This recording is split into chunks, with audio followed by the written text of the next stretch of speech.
حسبنا الله ونعم الوكيل، نعم المولى ونعم النصير، ولا حول ولا قوة إلا بالله العلي العظيم. أعوذ بالله السميع العليم من الشيطان الرجيم. بسم الله الرحمن الرحيم. رب اشرح لي صدري ويسر لي أمري واحلل عقدة من لساني يفقهوا قولي.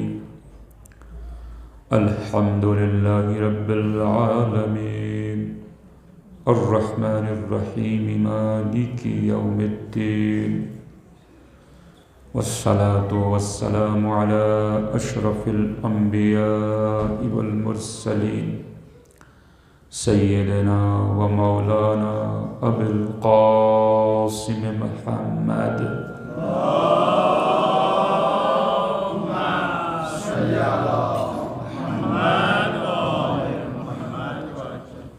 وعلى أهل بيته الطيبين الطاهرين المعصومين المنتخبين المنتجبين المظلومين الأكرمين، الذين أذهب الله عنهم الرجس وطهرهم تطهيرا.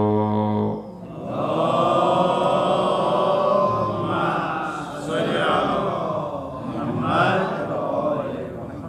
واللعنة الدائمة الباقية على أعدائهم أجمعين من ليلنا هذا إلى قيام يوم الدين. أما بعد، فقد قال الله تبارك وتعالى: بسم الله الرحمن الرحيم.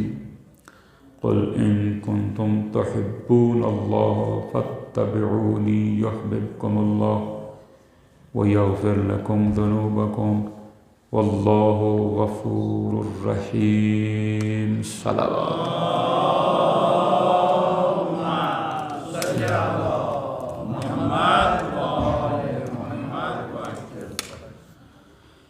اب حضرات کی خدمت میں یہ بیان کیا گیا کہ عقل کی روشنی میں فطرت کی آواز پر لبیک کہتے ہوئے حق کو پہچاننا اور پھر اسے تسلیم کرنا، یہ ایمان ہے کہ جسے حاصل کرنا ہر انسان کے لیے ضروری ہے، کیونکہ اللہ نے انسان اور باقی مخلوقات میں امتیاز عقل کے ذریعے رکھا ہے. اسی لیے یہ چھٹے امام کا ارشاد بھی ہمیں ملتا ہے کہ لا دین لمن لا عقل لہ، جس کے پاس عقل نہ ہو اس کے پاس دین نہیں ہوتا. لہذا کوئی بھی شخص کسی بھی گھر میں پیدا ہوا ہو، شعور سنبھالنے کے بعد، بالغ ہو جانے کے بعد اس کے اوپر حق کو پہچاننا، راہ حق کو پہچاننا اور اختیار کرنا، حق کو پہچاننا اور اس کے آگے جھک جانا، اسے دل و جان سے تسلیم کرنا، یہ ضروری ہے. یعنی معاشرتی یا وراثتی یا نسلی دین یا نسلی اور وراثتی ایمان دراصل ایمان کی تعریف پر پورا نہیں اترتا، اور اللہ کا ہمیں ایسے گھر میں بھیج دینا کہ جو پہلے سے دین حق پر ہے، اس میں ہمارا کوئی کمال نہیں ہے، یہ اس کی عطا ہے. لہذا ضروری یہ ہے کہ ہم اپنے طور پر اس دین کو بھی پہچانیں، اس حق کو پہچانیں، اور پھر اسے صرف ماں باپ کے یا استاد کے کہنے پر نہیں بلکہ اپنی پرکھ سے، اپنی سمجھ سے، اپنی عقل سے اس کی اہمیت کو سمجھیں اور اسے تسلیم کریں. اور دوہری ذمہ داری ہمارے اوپر یہ عائد ہوتی ہے کہ پھر اس پیغام حق کو ان تک پہنچائیں کہ جو اس گھر میں پیدا نہیں ہوئے، جو پہلے سے حق پر ہے۔ یہ ذمہ داری ظاہر ہے کہ اللہ کے یہاں عدل ہے، انصاف ہے۔ بہرحال یہ بھی ایک مرحلہ ہے، اور اس کے اوپر ہم تفصیل سے آپ حضرت کے سامنے بیان کر چکے ہیں۔ اس کے بعد جب یہ ایمان کے پہلے زینے پر ہم قدم رکھ لیں، پہلا درجہ حاصل کر لیں، تو اب ہمیں اسے باقی رکھنا ہے اور کوشش کرنا ہے کہ ہم ایمان سے خارج نہ ہوں، اس پر قائم رہیں، بلکہ اپنا درجہ ایمان کی سطح مسلسل بڑھاتے رہیں، آگے بڑھتے رہیں۔ یہ وہ کام ہے عزیزوں کہ جہاں پر ایک مومن کے لیے زندگی میں ایک کشمکش، ایک جد و جہد شروع ہو جاتی ہے، اور اسے لڑنا پڑتا ہے اپنے دشمنوں سے۔ ظاہر ہے کہ چھوٹے دشمن سے لڑنا چھوٹا جہاد ہے، اور بڑے دشمن سے لڑنا بڑا جہاد ہے۔ لہذا اپنے آپ سے لڑنا، اسے جہاد اکبر کہا گیا۔ اعداء عدوک نفسک التی بین جنبیک، رسول اللہ فرماتے ہیں تمہارا سب سے بڑا دشمن تمہاری اپنی ذات ہے، تمہارا اپنا نفس ہے جو تمہارے پہلو میں چھپا ہوا بیٹھا ہوا ہے۔ جب تک اس دشمن کو اور اس کے ذریعے سے جو سپاہی بنتے پیدا ہوتے ہیں شیطان کے، جن کا میں کل نام لے چکا ہوں، جیسے غصہ ہے، جیسے حسد ہے، جیسے بغض ہے، جیسے تعصب ہے، جہالت، یہ ساری چیزیں، یہ سارے ایجنٹ اور آلہ کار بنتے ہیں اس ابلیس خبیث کے، کہ جس نے قسم کھائی ہے کہ میں بہکاؤں گا تیرے بندوں کو۔ اب جو انسان راہ حق پر نہیں ہے، صراط مستقیم پر نہیں ہے، ظاہر ہے اس کے لیے شیطان کو، ابلیس کو اپنا لشکر لگانے کی اور اپنی انرجی خرچ کرنے کی کوئی ضرورت بھی نہیں ہے۔ اس لیے کئی مرتبہ جب سوالات ہمارے ذہن میں آتے ہیں کہ بہت ساری چیزیں ہیں کہ جس کا صرف مومنین ہی کیوں شکار ہوتے ہیں، تو اس کا ایک جواب یہ ہے کہ ظاہر ہے کہ آپ کو ہی بطور خاص، ہمیں ہی بطور خاص، جو دعویٰ ایمان کرنے والے بطور خاص نشانہ بنایا جاتا ہے۔ بہرحال یہ اس تفصیل میں نہیں جانا چاہتا۔ ہمیں جب اپنے آپ کو باہر کے دشمن سے بچانا ہے تو اندر اس کے ایجنٹ نہیں پیدا ہونے دینا ہے، اور یہ شاید دوسری یا تیسری مجلس میں واضح کر چکا ہوں۔ اس کا طریقہ یہی ہے بنیادی طور پر کہ انسان اپنے آپ کو کچھ نہ سمجھے کہ میں کچھ بھی نہیں ہوں، میرا بھی کچھ نہیں، تکبر اپنے اندر نہ آنے دے، تو پھر باقی چیزیں بھی انشاءاللہ نہیں آئیں گی۔ لیکن اگر یہ شیطان کے چیلے، سپاہی، اس کے جنود، اس کے آلہ کار، اس کے ایجنٹ آ جائیں کسی کے باطن میں، تو پھر زبان سے وہ ابلیس کو اور اس کے لشکر کو اپنے سے دور کرنا چاہے تو یہ ممکن نہیں ہو پاتا۔ جیسے لا حول ولا قوت الا باللہ کہہ دینے سے شیاطین دور ہو جاتے ہیں، بلکہ اللہ کا نام لینے سے شیاطین دور ہو جاتے ہیں۔ یہ سچائی حقیقت ہے، چونکہ وہ اللہ کا نام یا لا حول ولا قوت الا باللہ اسے سہ نہیں سکتے۔ لیکن کئی مرتبہ انسان اپنے پاس ایسی چیزیں لیے ہوئے ہوتا ہے کہ جو انہیں دور نہیں ہونے دیتی۔ جیسے فرض کر لیجئے ہم راستے سے جا رہے ہوں اور کوئی کتا ہمارے پیچھے لگ جائے، تو ظاہر ہے کہ ایک مرتبہ جب انسان زور سے اس کو جھڑکتا ہے تو وہ اپنا راستہ لے لیتا ہے، چلا جاتا ہے۔ لیکن اگر آپ نے کوئی ایسی پسندیدہ چیز اپنے پاس رکھی ہوئی ہے، گوشت لیے ہوئے ہیں جس کی خوشبو پھیل رہی ہے، اس کی ناک تک پہنچ رہی ہے، کوئی ایسی چیز ہے، تو وہ ایک مرتبہ آپ بھگائیں گے تو دوسری طرف سے گھوم کے آ جائے گا۔ جدھر سے آپ بھگاتے ادھر سے بھگائیں گے ادھر سے آ جائے گا، وہ پیچھا نہیں چھوڑ رہا۔ جبکہ اگر یہ چیز آپ کے پاس نہ ہو تو ایک مرتبہ کہنے سے ہی وہ اپنا راستہ لے لے گا۔ تو اب اگر اسے اپنے سے دور کرنا ہے تو دراصل وہ جو اس کی پسندیدہ چیز ہمارے پاس ہے، جو اس کو لالچ دے رہی ہے، جو اس کو بار بار ہمارے پاس آنے کی دعوت دے رہی ہے، اسے خود سے دور کرنا پڑے گا۔ تو اس لیے جب تک یہ شیطان کے ایجنٹ اور اعلی کار اندر رہیں گے، ہم جتنا بھی لا حول ولا قوت کہتے رہیں، وہ ایک طرف سے جا کے دوسری طرف سے آ جائیں گے، لہذا پھر یہ بھی نسخہ کارگر نہیں ہو پاتا۔ اس لیے یہ بنیادی اور اہم ترین کام ہے۔ ظاہر ہے جو انسان ایمان لے آتا ہے، اللہ کی کبریائی کا اقرار کرتا ہے، اپنے بندے ہونے کا اعلان کرتا ہے، وہ ظاہر مومن ہے۔ اب اسے باقی رہنا اس حالت کے اوپر، اور باہر کے ماحول کو اپنے اوپر اثر انداز نہیں ہونے دینا ہے، بلکہ خود اتنا مضبوط ہونا ہے کہ باہر کے ماحول کو بدل سکے۔ کیا کرنا ہے؟ تو امام کاظم صلوات اللہ علیہ کی حدیث میں نے آپ حضرت کے سامنے پیش کی کہ ہمیں نہ دنیا کو چھوڑنا ہے اور نہ دین کو چھوڑنا ہے۔ ہمیں وہ طریقہ اختیار کرنا ہے کہ جس سے آخرت بھی ہماری ضائع نہ ہو، لیکن دنیا بھی ضائع نہ ہو۔ دنیا کو چھوڑ کر کے، دنیا کو چھوڑ دینا آخرت کے لیے مولا کائنات کی حدیث کے مطابق یہ بھی ہلاکت ہے، اور آخرت کو چھوڑ دینا، آخرت کا سودا کر لینا دنیا کی خاطر، یہ بھی ہلاکت ہے۔ نہیں، یہ دنیا اور اس کی نعمتیں انسانوں کے لیے، اللہ کے بندوں کے لیے، ظاہر ہے کہ مومنین کا ان پر زیادہ حق ہے۔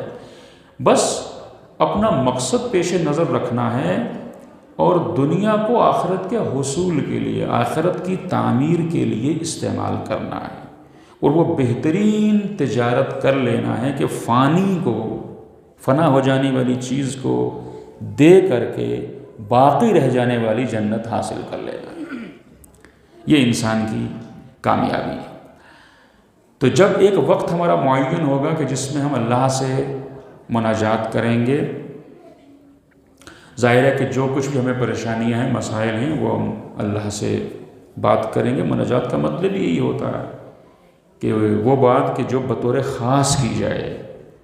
دعا اور مناجات میں فرق یہی ہے، دعا ہم عمومی بھی کرتے ہیں، ایک شخص دعا کرتا ہے، باقی آمین کہتے ہیں، لیکن مناجات اس اللہ سے اس گفتگو کہتے ہیں کہ جو بہت خاص ہوتی ہے، اور اس کا جو بہترین وقت ہے وہ فجر سے پہلے کا وقت، فجر سے پہلے کا وقت، جس کی قسمیں بھی کئی مرتبہ قرآن مجید میں کھائی ہیں، وہ بہترین وقت۔ اور اس کے بعد فجر سے، طلوع فجر سے لے کر کے طلوع آفتاب تک، یعنی جب نماز کا وقت ہوتا ہے تب سے لے کر کے سورج نکلنے کے درمیان کا جو وقت ہے، یہ اس روحانی طاقت حاصل کرنے کے لیے کہ جس سے ہم اپنے دشمن کو زیر کر سکیں، دشمن سے مراد یہ اپنا نفس اور شیاطین، انہیں زیر کر سکیں، وہ طاقت حاصل کرنے کا بہترین وقت ہے، بہترین وقت ہے۔ اس وقت میں اب ظاہر اس مناجات میں توبہ بھی ہوگی، دعا بھی ہوگی، استغفار بھی ہوگا، پروردگار کو اس کی نعمتوں پر شکر بھی ہوگا، اور یہی وہ وقت ہے کہ جب ہمیں اپنے زمانے کے امام سے متوسل ہونا ہے۔ جو مناجات کا وقت ہے اس میں ظاہر ہے کہ توسل ہم اپنے زمانے کے امام سے کر سکتے ہیں۔ ہم براہ راست جو اللہ سے طلب مغفرت کریں گے، اس میں بہتر طریقہ یہی ہے کہ ہم اپنے امام کو وسیلہ بنیں اور امام سے درخواست کریں کہ آپ اللہ سے ہمیں معاف کروا دیجئے، آپ وسیلہ بن جائیے، آپ ہماری شفاعت کیجیے۔ یا ہو سکتا ہے کہ کئی چیزیں ہوں ہماری زندگی میں کہ جن سے ہمارے لیے جان چھڑانا مشکل ہو رہا ہو، بہت ساری چیزیں ہوتی ہیں، بہت سے مسائل ہوتے ہیں، اور یہاں تک کہ اپنے قریبی ترین افراد کے ساتھ بھی انسان ان کا تذکرہ نہیں کر سکتا کہ میرے ساتھ کوئی مسئلہ ہے، یہ مجھے کوئی ایسی عادت ہے کہ جسے میں چھوڑنا چاہتا ہوں۔ صحیح، کیا کرے انسان؟ جب توبہ کرتا ہے تو توبہ کا طریقہ یہی ہوگا کہ اسے اپنے ما سبق اور اپنے ماضی کو ترک کر دینا ہے۔ اور پھر گویا ایسا پاک ہو جانا ہے کہ پھر اللہ اس سے محبت کرنے لگ جائے اور پھر اسے ایک نئی زندگی کی شروعات کرنا ہے۔ لیکن ظاہر ہے کہ ہو سکتا ہے انسان سے غلطیاں ہوتی رہیں روزانہ، تو ضروری یہ ہے کہ یہ توبہ بھی روزانہ ہوتی رہے، اور باقاعدہ امام عصر کو وسیلہ بنایا جائے، امام عصر سے گفتگو کی جائے، امام کو سلام کیا جائے، امام کی خدمت میں جو تحفہ ہم صلوات کا یا دعا کا پیش کر سکتے ہیں وہ تحفہ پیش کریں، امام کی طرف سے جو صدقہ دے سکتے ہیں صدقہ دیں، اپنے کو جوڑیں امام سے، اور امام سے چاہیں کہ آپ ہمارا ہاتھ تھامیے، اس پھیلی ہوئی برائیوں میں، اس گناہوں کے امڈے ہوئے سیلاب میں، اس سوشل میڈیا کے دور میں، اس میڈیا کی طرف سے مستقل ذہنوں کو خراب کرنے کی کوششیں، بھائی ظاہر ہے آپ ممبر سے یہاں جتنا بھی بتائیں، لیکن ادھر سے وہ ایسے بھڑکیلے انداز سے ہمیں دنیا کی طرف بلاتے ہیں، دنیا کی چیزوں کی طرف بلاتے ہیں، دلوں کے اندر لالچ پیدا کرتے ہیں۔ ضروری نہیں کہ سب فحاشی ہو، وہ تو اپنی جگہ ہے ہی ہے، مگر اصل مقصد حیات سے دور کرنے کے لیے نئے ڈیزائن، نئے فیشن، نئی گاڑیاں، نئی سہولیات، نیا سے نیا، نہیں معلوم کیا کیا، اور اس میں کوشش یہی ہوتی ہے کہ وہ کسی نہ کسی طریقے سے دیکھنے والے کے ذہن کے اندر وہ بس جائے، اور جو دیکھا ہے اس نے تو آنکھ کی خاصیت یہی ہے کہ دیکھتی آنکھ ہے، تمنا دل کرتا ہے، یہ سچائی ہے۔ اب ہم یہ کہیں کہ نہیں ہم بالکل اپنے آپ کو اس دنیا سے علیحدہ کر لیں تو یہ بھی مشکل کام ہے، نہیں ہو سکتا۔ لہٰذا انسان جہاں سے بھی اس دنیا کے ساتھ رابطے میں رہتا ہے، تو چونکہ شیاطین کا جال اتنا زیادہ اور نیٹ ورک اتنا بڑا ہے، اتنا پھیلا ہوا ہے کہ کئی مرتبہ انسان اپنی کوششیں، ممکن ہے اپنی کوششیں اسے ناکام ہوتی ہوئی نظر آئیں، کوئی چاہ کر کے بھی مثلاً کوئی اس کی عادت ہے جس کو وہ چھوڑ نہیں پا رہا ہے، اور آج کے دور میں چونکہ خلوت کے مواقع زیادہ ہو چکے ہیں، خلوت کے مواقع یعنی انسان تنہا بآسانی ہو سکتا ہے، خالی اس کے ہاتھ میں موبائل ہونا چاہیے، انٹرنیٹ سے جڑا ہونا چاہیے، پھر انسان اکیلا ہے، اسے کوئی دوسرا دیکھ نہیں رہا،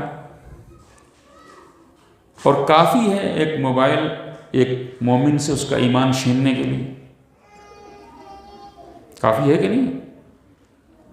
ایک موبائل کافی ہے کہ اس سے اس کا ایمان چھین جائے، اور اس کو کیا بری عادتیں لگ جائیں، اور کہاں سے یہیں پر بیٹھے بیٹھے وہ دنیا کے کس شیطان پرست گروپ سے جا ملے، کون اسے کیپچر کر لے، کون اسے کھینچ لے۔ یہ حقیقتیں ہیں جو آپ کے سامنے بیان کر رہا ہوں، یہ خالی مفروضے نہیں ہیں، یہ خالی مفروضے نہیں ہیں۔ تو اس ماحول میں ظاہر ہے کہ خود وہ ہم جوان، نوجوان یا کوئی بھی شخص، وہ ظاہر ہے کہ اپنی اس حالت کو دوسروں سے چھپا کے رکھنا چاہتا ہے، لیکن امام کاظم علیہ السلام کے بتائے ہوئے نسخے کے مطابق جب وہ مناجات کرتا ہے تو اپنی اس حالت کو بدلنے کے لیے ظاہر ہے کہ اللہ سے درخواست کرے گا، اور اس کے بعد ہم امام زمانہ سے اپنے مولا اور آقا سے نصرت طلب کریں گے، مدد مانگیں گے، کیسے باقی رہیں ہم ایمان کے اوپر، کیسے ماحول ہمارے اوپر اثر انداز نہ ہو۔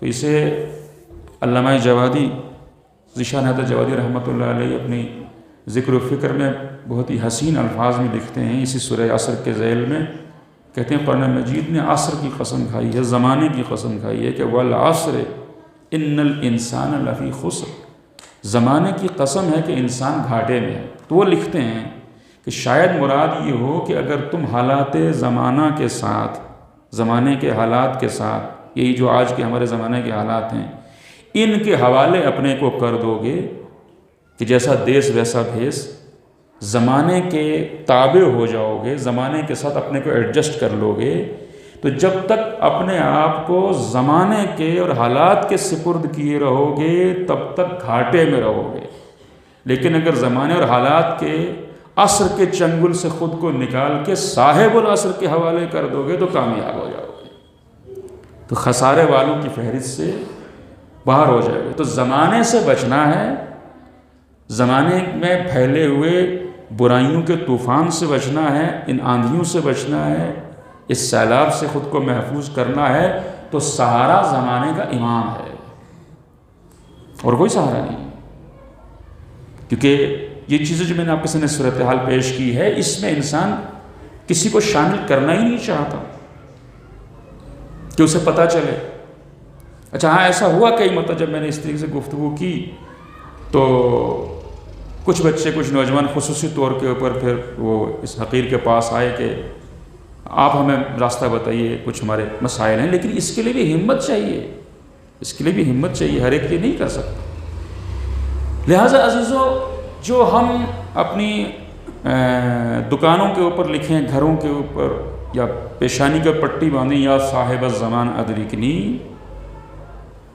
یہ بھی ایک اپنے کو ان سے منسوب کرنا زمانے کے امام سے۔ لیکن جس وقت ہم اکیلے پن میں رات کی تاریکی میں اٹھ کر کے اپنے زمانے کے امام کو مخاطب کریں اور کہیں کہ مجھ سے فلاں عادت نہیں چھوٹ رہی، فلاں برائی نہیں ترک ہو رہی، فلاں توبہ میں کرتا ہوں تو ٹوٹ جاتی ہے، آپ میرا ہاتھ تھامیے اور آپ بطور خاص میری مدد کیجئے، تو یہ یا صاحب الزمان ادرکی کہنا کچھ اور ہے۔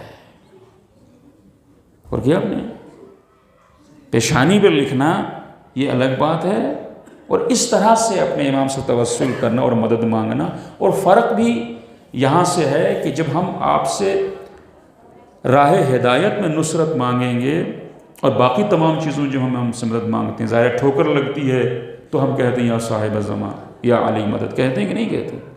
کوئی اور مشکل آتی ہے تو ہم مولا کو مدد کے لیے پکارتے ہیں، ہمیں اور دنیا کی کوئی چیز چاہیے تو ہم ان سے متوسل ہوتے ہیں، ان سے اپنی حاجتیں طلب کرتے ہیں، اس میں کوئی حرج نہیں ہے۔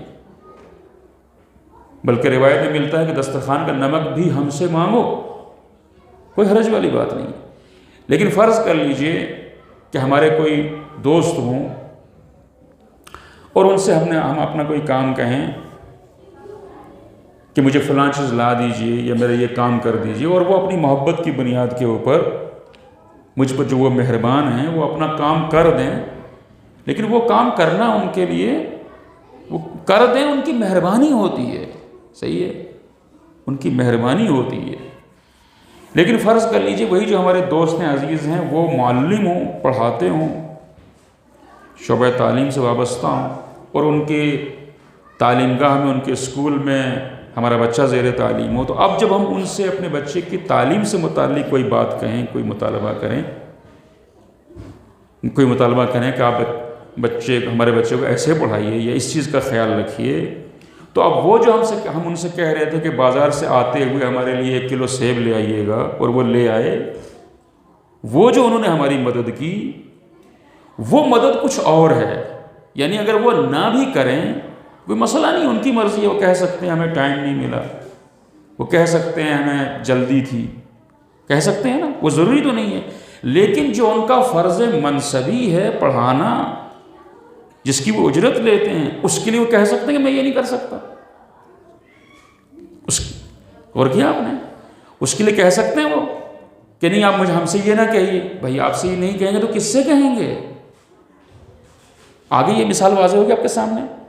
ہمارے دوست، ہمارے چاہنے والے، ان سے ہم کہیں کہ ہمارے لیے بازار سے کچھ لے آئیے، اگر وہ نہیں لاتے کسی مجبوری کی وجہ سے تو کوئی مسئلہ نہیں، لیکن جو ان کا کام ہے، صحیح، اس کام میں جس کی وہ اجرت لے رہے ہیں، جو ان کا فرض منصبی ہے، اس کی طرح اگر ہم انہیں متوجہ کریں یا ان سے کچھ ڈیمانڈ کریں، اس سے وہ انکار نہیں کر سکتے، وہ انہیں کرنا ہی ہے۔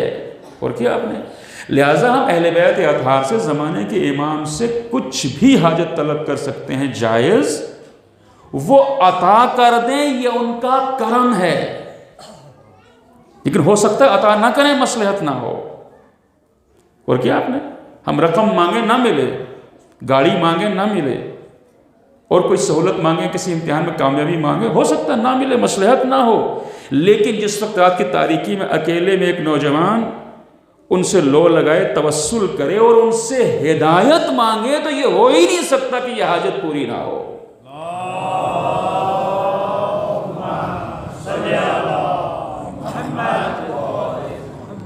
اب یہ نہیں ہو سکتا یہ حاجت پوری نہ ہو، اس لیے کہ آپ ہادی ہیں، آپ حجت ہیں، آپ امام وقت ہیں، غور کر رہے ہیں؟ یہ دعا اور یہ حاجت ہماری رد نہیں ہوگی. اس لیے یہ جو وقت ہے ہمارا یہ ضروری ہے. اگر اس وقت کو کوئی ہماری زندگی کے اوقات میں یہ وقت نہیں ہے تو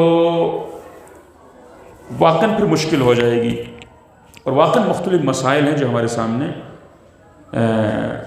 دشوار مسائل ہمارے سامنے پیش آئیں گے اور ان سے نپٹنا ہمارے لیے اکیلے ہو سکتا ہے مشکل ہو جائے. تو سب سے پہلا کام تو یہ ہے، یہ میں نے کل بھی آپ کے سامنے تشریح کی، آج میں نے اس کی مزید وضاحت آپ کے سامنے کی اللہ کی مدد سے، کہ ایک تو وقت اس کا بہترین کون سا ہے اور طریقہ اس کا بہترین کون سا ہے، کہ براہ راست بھی ہم اللہ سے بات کر سکتے اور کریں، لیکن پھر اپنے زمانے کے امام سے متوسل ہوں، ان سے ہدایت طلب کریں، ان سے چاہیں کہ آپ ہمارا ہاتھ تھامیے، ان سے چاہیں کہ آپ ہماری مدد کیجئے، ان سے چاہیں کہ آپ ہمیں اپنا لیجئے، آپ ہمیں اپنا بنا لیجئے. صحیح ہے؟ تو ظاہر ہے جب انسان یہاں تک کوشش کرے گا اور امام کے حوالے کرے گا تو پھر اب دن بھر اس کی مدد ہوگی، اب دن میں اس کی مدد ہوگی، چونکہ بہت نازک مسائل ہیں واقعا. فرض کر لیجئے، اب میں ظاہر ہے کہ بہت زیادہ کھول نہیں سکتا معاملات کو، لیکن آنکھیں بچانا مشکل کام ہے آج کے دور میں، کان بچانا مشکل کام ہے آج کے دور میں، غیبت سے کان بچانا، حرام موسیقی سے کان بچانا مشکل کام ہے. تو مدد مانگ کر کے انسان اس کے بعد پھر امر معاش کے لیے نکلے. امر معاش وہ جو بھی اس کا کام ہے وہ کرے گا. دوسرا مرحلہ جہاں پر اب ہم اپنے آپ کو انشور کرنا چاہتے ہیں، ایک تو یہ صبح کا معاملہ ہو گیا، اب امر معاش، اور پھر جو تیسرا مرحلہ ہے کہ جس میں ہمیں معاشرت کرنا ہے، ضروری ہے یہ معاشرت اپنے بھائیوں سے اور بھروسے مند افراد سے. صحیح؟ اب یہ بھروسے مند افراد اور بھائی ظاہر ہے کہ یہ رازدار ہوں گے.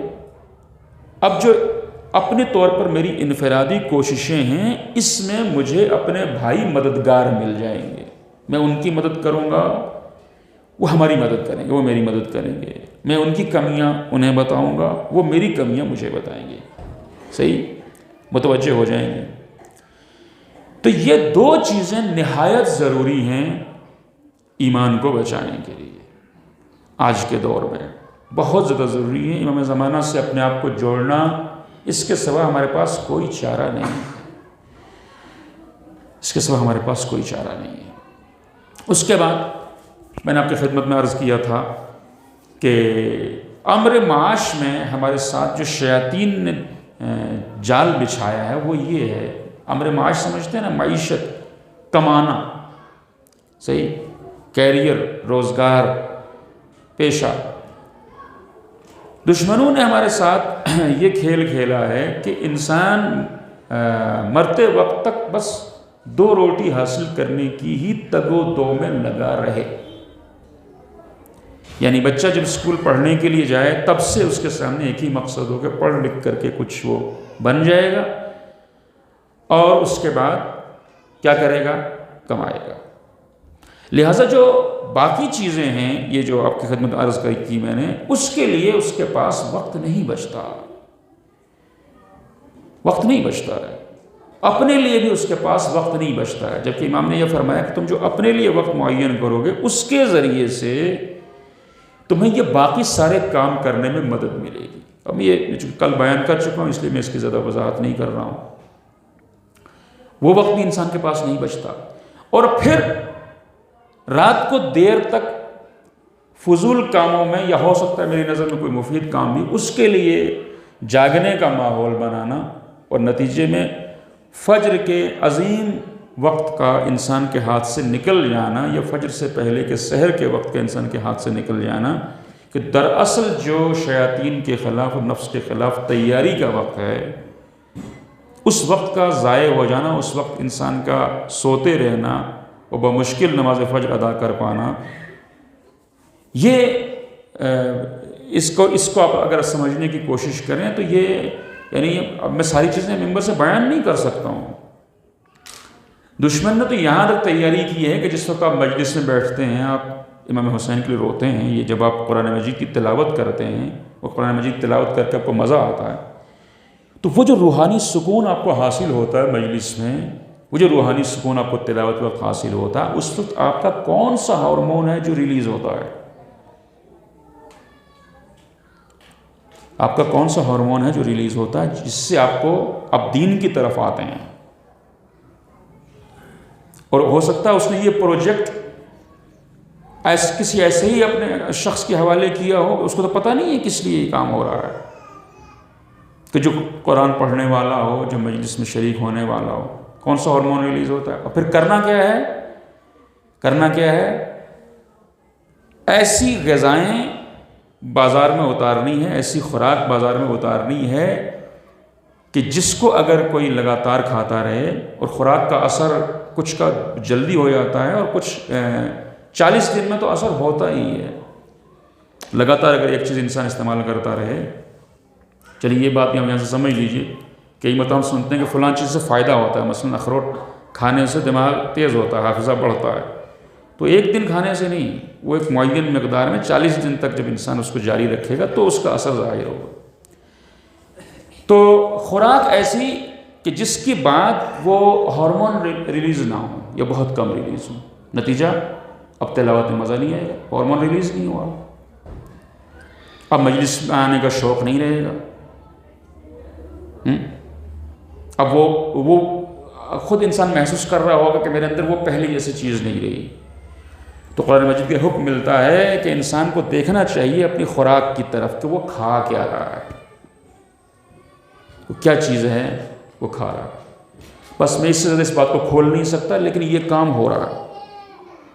شیاطین خالی نہیں بیٹھتے ہیں، میں کیسے بتاؤں آپ کو، وہ ہر طرح سے چاہتے ہیں کہ آپ کے پاس ایمان نہ رہے، صحیح؟ جیسے غور کرے انسان کہ اس کی خوراک میں کیا چیزیں شامل ہیں، اور پھر جو بھی ایسی مشکوک چیزیں اس کی خوراک میں شامل ہیں کہ جس کا پتہ نہیں ہے وہ کیسے تیار ہوتی ہیں، کیسے بنتی ہیں، کیا ہوتا ہے، مجھ سے پرہیز کر کے دیکھ لیں، خود پرہیز کر کے دیکھ لیں کہ فرق پڑتا ہے یا نہیں پڑتا ہے۔ اس حقیقت کا یہ کہنا ہے کہ فرق پڑے گا، کہ پرہیز کریں گے آپ تو فرق پڑے گا۔ بہرحال وہ تو یہاں تک اس کی تیاری ہے، لہٰذا اس نے اس کمانے کے معاملے میں اتنا زیادہ مصروف کر دیا ہمیں کہ پھر ہمارے پاس مقصد زندگی کے لیے وقت بچے ہی نہ، صحیح؟ اچھا، اب میں نے آپ کے سامنے 2 احادیث کل پیش کی تھی، کہ ایک سرکار رسالت مآب کی اور ایک امام جعفر صادق صلوات اللہ علیہ کی، جس میں آپ نے فرمایا کہ 9 اعشار الرزق فی التجارہ، رزق کے 10 حصوں میں سے 9 حصے تجارت میں ہیں، رزق کے 10 حصوں میں سے 9 حصے تجارت میں ہیں۔ اب کئی مرتبہ لوگ تجارت میں یا ان کا دل نہیں لگتا، اور یہ دل نہ لگنے کی وجہ بھی یہی ہے کہ جب شروع سے ذہنیت ہی انسان کی یہ بنائی جائے کہ اسے جاب کرنا ہے، لہذا وہ جو بڑے ہیں وہ تو جاب کر کے امیر نہیں ہوئے، وہ تو سب کے سب تجارت کرتے ہیں، اب جائز حلال جیسی بھی، وہ جتنے بھی دنیا کے یا آپ کے ملک کے یا امیر ترین افراد ہیں کہ وہ کیا جاب کر کے نوکری کر کے امیر ہوئے ہیں، یہ تجارت کے ذریعے سے۔ اب وہ جائز حرام میں اس کی فی الحال میں گفتگو نہیں کرنا چاہتا، لیکن باقی دنیا جاب کرے، باقی دنیا نوکری کرے، تو ذہنیت جب اس طریقے کی انسان کی بنی ہے، پہلی بات تو یہ ہے کہ یہ شعور ہی نہیں، ہمارا سب کانشس اور لاشعور تیار کیا گیا ہے اسی بات کے لیے، وہ جو میں کل اس کے اشارہ کر چکا ہوں آپ کے سامنے۔ اب جب اس میں 10 حصے ہیں، اور کئی مرتبہ انسان کو لگتا ہے کہ وہ تجارت کیسے کرے یا اس میں کس طریقے سے کامیاب ہو، اور پھر ناکامی کی صورت میں پھر وہ سوچتا ہے کہ نہیں مجھے شاید کرنا چاہیے تھا، نوکری کرنی چاہیے تھی وغیرہ وغیرہ۔ میں آپ کی خدمت میں عرض کروں کہ نہیں، اسلام کے مطابق جو تجارت ہے وہ عبادت ہے۔ تجارت کا مطلب کسی کو لوٹنا نہیں ہے، تجارت کا مطلب کسی کو دھوکہ دینا نہیں ہے، تجارت کا مطلب سامنے والے کو مزید دباؤ میں مبتلا کرنا نہیں ہے۔ یہ چیز ہمارے مد نظر رہے، اور کیا مثال عرض کروں جس سے بات ہمیں اچھی طرح سے سمجھ میں آ جائے۔ فرض کر لیجیے کوئی ایک چیز کہیں کسی فیکٹری میں بنتی ہے، اور وہ 100 روپے میں تیار ہو جاتی ہے، اس کی لاگت 100 روپے ہے، صحیح ہے۔ اب ظاہر ہے کہ فیکٹری کا مالک اسے بہت ہی خوش فہمی میں اگر ہم مبتلا رہے ہیں تو ہم کہیں گے کہ وہ 150 روپے میں اسے آگے دے گا، صحیح ہے۔ تو 150 روپے میں فیکٹری سے اٹھانے والے نے، ہول سیلر نے اس کو لیا، تو وہ کم سے کم 50 روپے اپنے بھی ایڈ کرے گا اس پر۔ اب 200 روپے اس کا ہول سیل ریٹ مثلاً بن جاتا ہے، صحیح۔ اب وہ 200 روپے سے آگے ریٹیلر تک اگر بہت ہی اچھی حالت میں ہم جائیں تو 50 روپے ساتھ میں اس کے اوپر خرچ کرایہ وغیرہ وہ 300 روپے تک پہنچ گئی، صحیح ہے۔ اب فرض کر لیجئے کہ میں چاہتا ہوں کہ میں بھی تجارت کروں، اور میں نے سوچا کہ میں بھی یہی چیز خریدتا ہوں اور کہیں دوسری جگہ جا کے بیچتا ہوں، اور جب میں نے 300 میں خریدی تو اب میں اس کو 320 میں بھی بیچ رہا ہوں، 350 میں بیچ رہا ہوں، تو میں نے لوگوں کی، اللہ کے بندوں کی کون سی خدمت کی؟ کہ یہ تجارت ہے؟ مطلب اس میں خدمت نہیں ہے نا، اس میں یہ ہے کہ پہلے سے جو سامنے والا، اب میں کیا لفظ استعمال کروں، جو لٹ رہا ہے اس کے لٹنے میں ہم نے ایک اضافہ کر دیا، ہم بھی بیچ میں شامل ہو گئے۔ نہیں عزیزو، یہ مطلب نہیں ہے تجارت کا۔ چونکہ دوسری حدیث شرح امام کی ہمیں ملتی ہے کہ تجارت کو اگر انسان چھوڑ دے تو اس کی عقل کام کرنا چھوڑ دیتی ہے، عقل ناقص ہو جاتی ہے، عقل کو زنگ لگ جاتا ہے، جو بھی لفظ آپ استعمال کریں۔ اس کا مطلب کیا ہوا؟ اس حدیث سے پتہ چلتا ہے کہ تجارت کے لیے سب سے پہلے تو آپ کو کریٹیویٹی کی ضرورت ہے، خلاقیت، تیز ہوش، سب سے پہلے تیز ذہن کی ضرورت ہے، اور اس کے بعد ہمیں فوکس اس بات کے اوپر کرنا ہے کہ کس چیز کا سکوپ ہے، کس چیز میں ہمیں زیادہ فائدہ مل سکتا ہے، نہیں کس کام کی اور کس پیشے کی معاشرے میں ضرورت ہے، اور جو اس کو کرنے والے ہیں وہ کافی مقدار میں نہیں ہیں، کافی تعداد نہیں ہے ان کی، یعنی معاشرے کی ضرورت پوری نہیں ہو رہی ہے، صحیح۔ وہ پیشہ کیا ہے شریعت کی نظر میں؟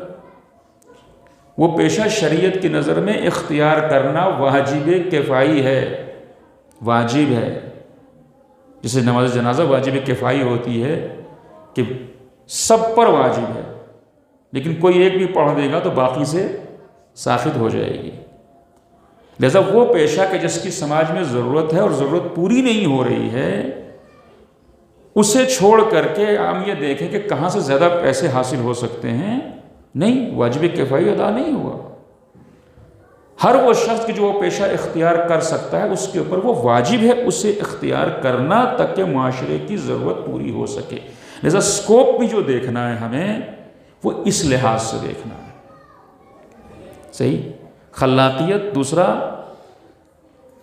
کیا ضرورت ہے معاشرے کی اسے پہچاننا، کیونکہ یہاں پر تجارت شریعت سے ہرگز الگ نہیں ہے۔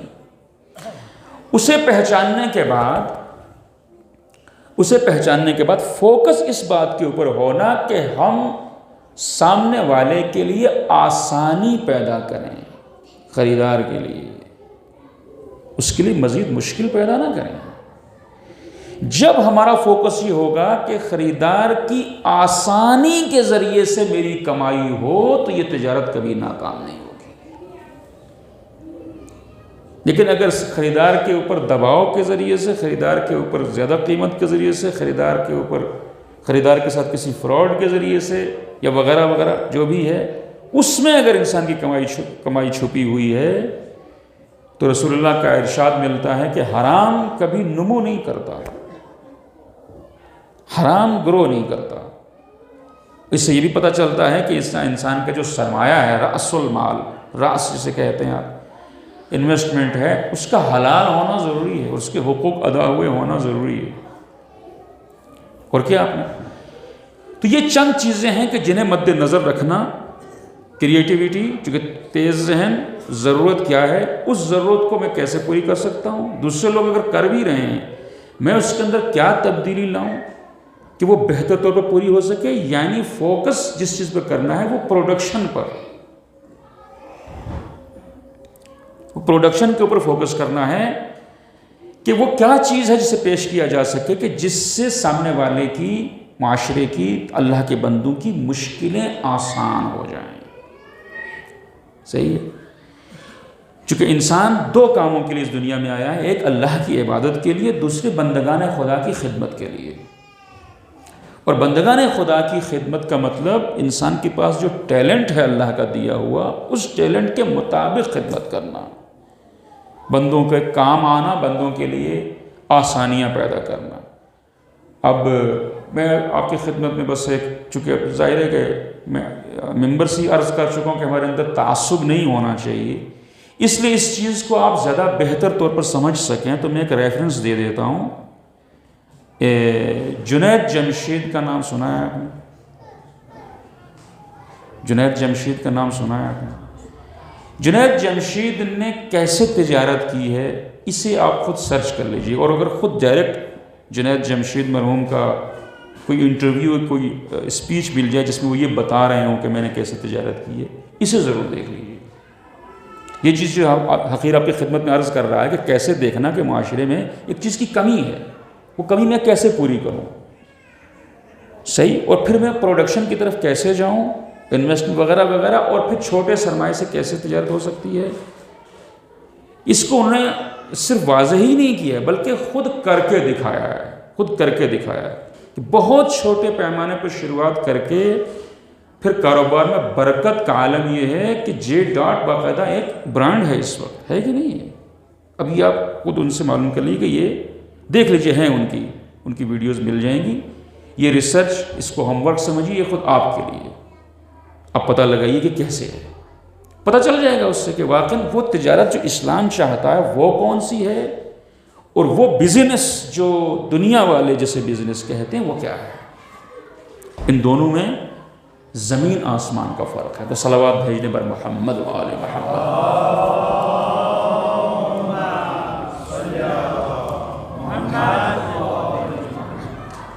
اس کے بعد مال کے حقوق ادا ہونا ضروری ہے، کیونکہ جہاں پر بھی حرام کا شائبہ آیا تو پھر ظاہر رسول اللہ کی بات غلط تو نہیں نہ ثابت ہو سکتی کہ حرام نمو نہیں کرے گا، حرام گرو نہیں کرے گا.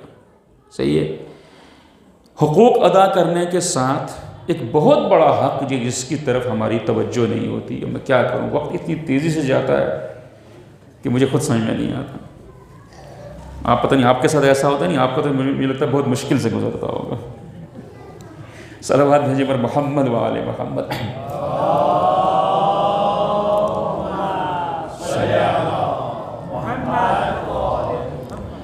ایک بہت بڑا مسئلہ، یعنی ایک بہت بڑا حق کہ جس کی طرف ہماری توجہ نہیں ہے. میں چاہتا ہی ہوں کہ کوشش، وقت نہیں بچ رہا لیکن کوشش کرتا ہوں کہ گفتگو آج مکمل ہو جائے. ایک بہت بڑا حق جس کی طرف ہماری توجہ نہیں ہے وہ کیا ہے؟ وہ قرآن نے بیان کیا. وہ یہ ہے کہ تمہارے مال میں سائل کے لیے اور محروم کے لیے حق ہے جو اللہ نے رکھا ہے. حق ادا کرنے کا مطلب صرف زکوٰۃ فطرہ ادا کرنا، خمس ادا کرنا نہیں ہے فقط. وہ تو ہے ہی سائل اور محروم. قرآن کے الفاظ بھی بہت ہی معنی خیز ہیں. سائل اور محروم کا تمہارے مال میں حق ہے، شیئر ہے. کبھی ہم نے تصور کیا اس بات کا؟ اس کا شیئر ہے تمہارے مال میں. یعنی سائل اور محروم کو کچھ دینا اور دے کر کے اپنے طور پر فخر کرنا، یہ اسلام نہیں ہے. نہیں، اس کا تمہارے مال میں اللہ نے حق رکھا ہے، اور ہو سکتا ہے رزق اس کا ہے، ذریعہ تمہیں بنایا گیا ہے. اس کی طرف ہماری توجہ نہیں ہوتی تو پھر کئی مرتبہ تجارت اور بزنس ناکام ہو جاتا ہے. تمہارے مال کے اندر سائل اور محروم کا شیئر ہے، حق ہے. اب وہ تمہیں دیکھنا ہے کہ وہ کتنا ہے. اس کی چونکہ ڈیفائن نہیں کیا گیا کہ وہ کتنا ہے، لیکن ہے حق، ایک مشخص حق ہے. صحیح. اللہ کا طریقہ یہ ہے کہ اس نے ہر بندے کا رزق اپنے ذمے لیا ہے. تو یہ تھوڑی ہو سکتا ہے کہ کچھ لوگوں کے پاس تو بہت کچھ ہو، کچھ کے پاس کچھ بھی نہ ہو. مولا علی کیا فرماتے ہیں؟ جہاں پر دیکھو تم ایک طرف کوئی نعمت ضائع ہو رہی ہو، کسی کے پاس ایک نعمت زیادہ ہو، ضائع ہو رہی ہو، تو یہ سمجھ لینا کہ کسی کے پاس کم ہے. یعنی اگر ایک کے پاس ایک روٹی ایک جو ہے وہ روٹی خوراک سے زیادہ کھانے کی وجہ سے اس کے پیٹ میں درد ہو رہا ہے، تو یقین کرنا چاہیے کہ کوئی ایسا بھی ہے جس کے پیٹ میں بھوک کی وجہ سے درد ہو رہا ہے. سمجھنا اس سسٹم کو. تو اللہ نے جو رزق دیا ہے، اور مذمت بھی کی ہے ایسے لوگوں کی جو یہ کہتے ہیں، قرآن نے خود مذمت کی ہے کہ جو یہ کہتے ہیں کہ دینا ہوتا دینا اللہ ڈائریکٹ ہی دے دیتا. نہیں، جسے ڈائریکٹ دیا ہے اس کا بھی امتحان ہے، جسے نہیں دیا اس کا بھی امتحان ہے. کوشش کے دروازے سب کے لیے. صحیح، حق رکھ دیا اس نے، کیا یہ امتحان ہے، چونکہ رزق اللہ دے رہا ہے. اب انسان اگر اس سے خود مالک بن کر اس پر بیٹھ جاتا ہے، خود اس کو مالک سمجھنے لگتا ہے، اپنے آپ کو اس کا مالک سمجھنے لگتا ہے، تو پھر ظاہر ہے اسے رائے خدا میں خرچ کرتے ہوئے پریشانی ہوگی. لیکن اگر اسے یہ یقین ہے کہ اللہ پر توکل ہے کہ اللہ ہی دے رہا ہے، تو اس کے راستے میں واپس دے دینے میں اسے کیا پریشانی ہوگی. ایک فرق جو اس حقیر کے ذہن میں آ رہا ہے نوکری اور تجارت میں، وہ آپ کی خدمت میں عرض کر دوں. چونکہ نوکری میں انسان کا سارا توکل اور بھروسہ، اگر گورنمنٹ جاب ہے تو پھر گورنمنٹ پر ہے، تنخواہ تو ملے گی، جاب گارنٹی. نوکری کے سلسلے میں کس پر یقین ہو جاتا ہے، کس پر یقین ہے انسان کا؟ گورنمنٹ کے اوپر ہے کہ نہیں. زبان سے کہے یا نہ کہے، لیکن ایک شخص اگر مطلب اسے چھوٹی سی بھی سرکاری نوکری مل جائے تو وہ بھی سینہ اس کا چوڑا ہو جاتا ہے. کیوں؟ کہ اب میرے پاس جاب گارنٹی آ گئی، مجھے کوئی آسانی سے نکال نہیں سکتا. صحیح. کیوں؟ اب یقین کس پر ہو گیا اس کا؟ حکومت کے اوپر، گورنمنٹ پر اس کا حکم. اور پرائیویٹ والے کا بھی ہو سکتا ہے اپنی کمپنی کے اوپر یقین ہو جائے کہ اسی سے مل رہا ہے اسے. اور تجارت میں برکت کی وجہ یہ ہو سکتی ہے کہ یہاں پر روزانہ کی بنیاد پر تاجر کو صرف اللہ پر بھروسہ ہوگا کہ وہی بھیجے گا. فرق سمجھ رہے ہیں نا؟ تاجر کو صرف اللہ پر بھروسہ ہوگا کہ وہی بھیجے گا، وہی رزق دے گا، وہی بھیجے گا میرے خریدار. صلوات بھیجے پر محمد و آل محمد.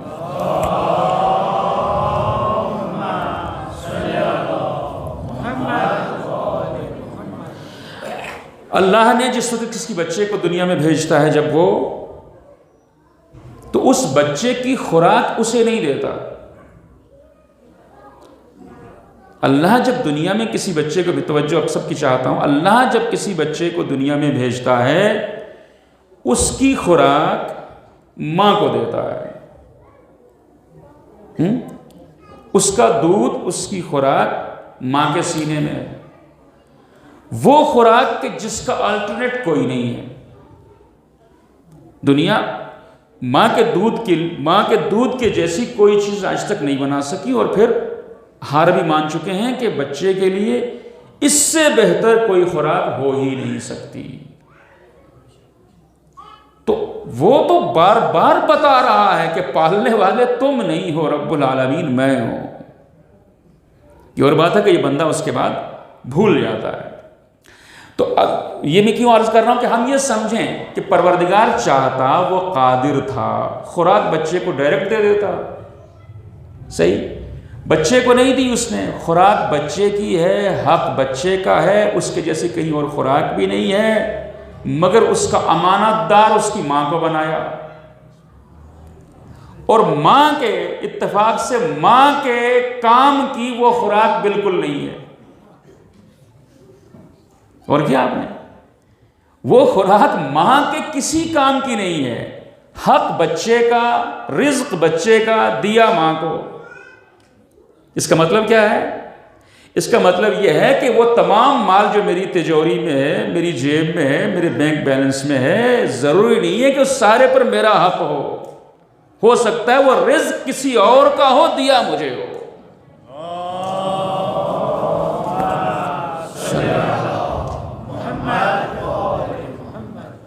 وہ رزق کسی اور کا ہو اور دیا مجھے ہو. لہذا اس حق کو پہچان کے جس وقت ہم اپنی کمائی میں باقاعدہ، اللہ کے بندوں کا ایک شعر، اور بہت بہتر ہے کہ اس کو اگر ایگریمنٹ کے طور پر انسان اپنے اللہ کے درمیان لکھ کے رکھ لے کہ اتنا تیرے سائل اور محروم بندوں کے لیے میں نے فکس کر دیا، اتنا %. صحیح ہے. اور اس کے بعد آپ دیکھیے کہ پھر تجارت کہاں سے کہاں پہنچتی ہے. یہ ایک نسخہ ہے جو ہم نے آپ کو بتا دیا، اور یہ نسخہ ضروری نہیں ہے کہ کوئی مومن اختیار کرے گا تو کامیاب ہوگا، نہیں، اللہ کے بندوں تک رزق پہنچانا اور انہیں کھلانا، اس کی اتنی تاکید ہے کہ جہنمی بھی کہہ رہے ہوں گے کہ ہم نمازی نہیں تھے اور ہم کھانا کھلانے کے اوپر ابھارتے نہیں تھے۔ اگر خود انسان کھلا نہیں سکتا، کسی کی رزق کا انتظام نہیں کر سکتا، تو جو کر سکتا ہے اس سے کرواتا کیوں نہیں کرواتا تو یہ بھی اس کا جرم ہے، یہ قرآن کہہ رہا ہے۔ لیکن کوئی بھی اس طریقے کو اختیار کر لے پھر وہ فقر میں نہیں رہے گا، وہ کمیونٹی فقر میں نہیں رہ سکتی۔ جس کے ہاں اللہ کے بندوں تک ان کا حق پہنچانا ایک قدر بن جائے، ایک ویلیو بن جائے۔ اب میں مثال دینا نہیں چاہتا لیکن مجبور ہوں، کہیں آپ نے دیکھا گردوارے کے لیے چندہ لیتے ہوئے کسی کو؟ دیکھا؟ اور وہ مستقل جو ان کا کھانا کھلانے کا سلسلہ ہے، ٹھیک ہے، مسلمان نہیں، میں پہلے ہی کہہ چکا ہوں کہ میں تعصب کی اجازت نہیں دیتا اسلام، صحیح ہے؟ جو اتنا زیادہ وہ کھانا کھلا رہے ہوتے ہیں، کیا اس کے لیے کہیں چندہ لیتے ہیں؟ نہیں لیتے، صحیح ہے؟ یعنی یہ طریقہ سائل اور محروم کے حق کا کوئی بھی اختیار کر لے، جب یہ بندہ یہ کہے کہ میں تیرے بندوں کو دیتا رہوں گا تو اللہ بھی دیتا رہے گا، رزق میں رکاوٹ نہیں آئے گی۔ بھائی آپ کو یہاں شربت پیش کیا جائے تو اگر میں صرف اپنے لیے اٹھا لوں اور رکھ لوں تو مجھے ایک ہی گلاس ملے گا، لیکن وہی گلاس نے جب دوسرے تک پہنچا دیا تو جب تک میں آگے بڑھاتا رہوں گا مجھے بھی ملتا رہے گا، ہے نا؟ اور جب میں چاہتا ہوں کہ نہیں میرے پاس ایک گلاس نہ آئے، مجھے پوری سینی مل جانی چاہیے، تو میں پھر صرف لینے والا نہ بنوں بلکہ کھڑا ہو جاؤں اور بانٹنے والا بن جاؤں۔ اور کیا آپ نے، یہ ایک قدر ہے عزیزو، یہ قدر ہے، خاص طور سے تجارت یا فرض کر لی کوئی نوکری بھی کرتا ہے، وہ بھی چاہتا ہے مال میں برکت ہو، تو ان کے مال میں سائل اور محروم کا حق ہے، اسے ہمیں مد نظر رکھنا چاہیے۔ اور تجارت کا مقصد، چونکہ وقت نہیں ہے میں اس کو زیادہ واضح نہیں کر سکتا، میں نے آپ کو ریفرنس دے دیا کہ وہ جنید جمشید کو آپ پڑھیں اور سنیں، آپ کو پتہ چلے گا۔ تجارت کا مقصد صرف لوگوں کے لیے آسانیاں پیدا کرنا ہونا چاہیے، ان کے لیے مزید بوجھ بنانا نہیں ہونا چاہیے۔ ایک دو صلوات بھیجے بر محمد والا صلی اللہ۔ اس کے بعد بس آخری بات کر کے آپ کی زحمت کو ختم کروں کہ جب یہ سائل اور محروم کا حق ہم نے ریکگنائز کیا اور معین کر دیا اور ادا کرنے لگ گئے، اس کے بعد اگر ہم چاہتے ہیں مال میں برکت، تو یہ چند ایک چیزیں بس مختصر طور پر سن لیجئے۔ اگر ہم رزق کی فراوانی چاہتے ہیں، وسعت رزق چاہتے ہیں، تو چند چیزوں کا ہمیں خیال رکھنا بہت زیادہ ضروری ہے۔ پہلی چیز یہ ہے کہ ہمیں اپنے گناہوں سے استغفار کرنا ہے روزانہ کی بنیادوں پر۔ ایک تاجر کے لیے اگر استغفار نہیں کرتا تو برکت نہیں آئے گی، تاجر کیا کسی کے لیے بھی، کیونکہ تاجر کے لیے بطور خاص استغفار ضروری ہے۔ اب ٹیکنیکلی اب تو ماحول ہی ایسا کہ ہر شخص جاننا چاہتا ہے کہ نہیں اس میں ٹیکنیکلی وجہ کیا ہے، صحیح ہے، جاننا چاہتا ہے ہر شخص۔ تو ٹیکنیکلی وجہ یہ ہے کہ کئی مرتبہ انسان کا رزق خود اس کے گناہوں کی وجہ سے رکا ہوا ہو سکتا ہے، صحیح ہے۔ اس لیے ضروری یہ ہے کہ بھئی روزانہ استغفار کر لے انسان، اور استغفار کی تو اتنی زیادہ ضرورت ہے کہ آیت اللہ مجتہدی تہرانی فرماتے ہیں کہ ہمیں تو ہر نماز کے بعد 100 بار استغفار کرنا چاہیے، اس بات کے اوپر کہ یہی نماز تھی جو ہمیں پڑھنی چاہیے تھی، یہ کیا پڑھا ہم، اس بات کے اوپر بھی استغفار کرنا چاہیے، یہ کوئی نماز تھی جو ہم نے پڑھی ہے۔ جیسے کوئی یہ نہ کہتے نہیں میں کوئی گناہ نہیں کرتا اس لیے مجھے استغفار کی ضرورت ہی نہیں، استغفار کی بہت زیادہ ضرورت ہے، لیکن استغفار زبانی نہیں، یاد کرے انسان اپنی غلطی کو، اپنی کوتاہی کو، اپنی جہالت کو، اپنے کسی کمی کو، اور اس پر اللہ سے سچے دل سے معافی مانگے اور طے کرے کہ اب یہ کام نہیں کروں گا، ٹھیک ہے۔ اس استغفار کا جو وہاں پہ فائدہ ہونا اور انسان کے پاک ہوتا جائے گا وہ تو اپنی جگہ پر ہے، اللہ کی محبت ملے گی وہ اپنی جگہ ہے۔ ایک سب سے بڑا فائدہ یہ ہے کہ اس کے رزق میں وسعت ہوتی چلی جائے گی، صحیح ہے۔ دوسرا، استغفار کے ساتھ اسی طریقے سے انسان کو پروردگار کا شکر بجا لانا ہے. شکراً للہ رب العالمین، الحمدللہ رب العالمین.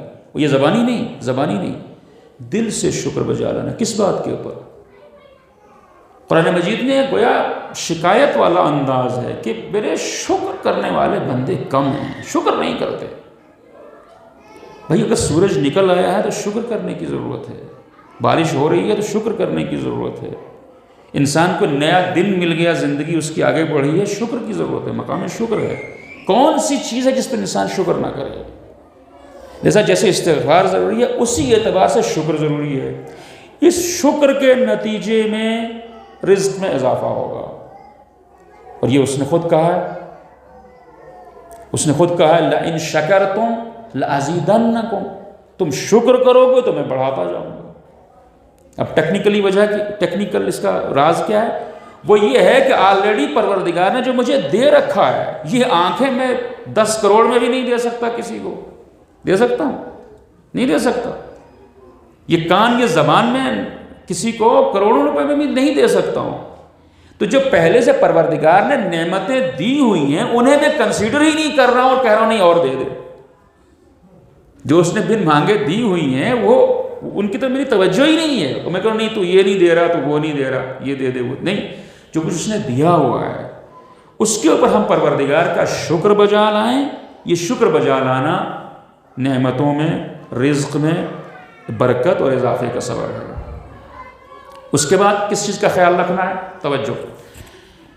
اس کے بعد اس چیز کا خیال رکھنا ہے کہ جو صبح کا طلوع فجر اور طلوع آفتاب کے درمیان کا وقت ہے، یہ بتایا گیا کہ یہ رزق کے نزول کا وقت ہے، اور ہر قسم کا رزق اس میں نازل ہو رہا تھا. روحانی رزق بھی، جسمانی، مادی، ہر طرح کا رزق نازل ہو رہا ہوتا. تو عین جس وقت میں رزق نازل ہو رہا ہے اس وقت انسان اگر سوتا رہے تو پھر تو اس کی قسمت سوئے گی. صحیح ہے؟ رزق آ رہا ہے، انسان کے لیے ضروری ہے کہ اس وقت میں اپنا دامن پھیلائے، اس وقت اپنی بارگاہ خداوندی میں حاضر ہو جائے. اور اگر نہیں بھی کچھ کر پا رہا ہے وہ، کیونکہ نیند کی ایسا غلبہ ہے رات میں دیر تک جاگنے کی وجہ سے، تب بھی علماء تاکید کرتے ہیں کہ کچھ اگر دعا نہیں بھی کر پا رہے ہو، واجب نماز ہی پڑھو مگر سو نہیں. کم سے کم شروع میں اپنے آپ کو جگانے کی کوشش کرو. اور اس کے بعد اگر ہو سکے پہلے تو اس انسان فجر کو حاصل کرنے کی کوشش کر لے، پھر اگر سحر بھی حاصل کر لے.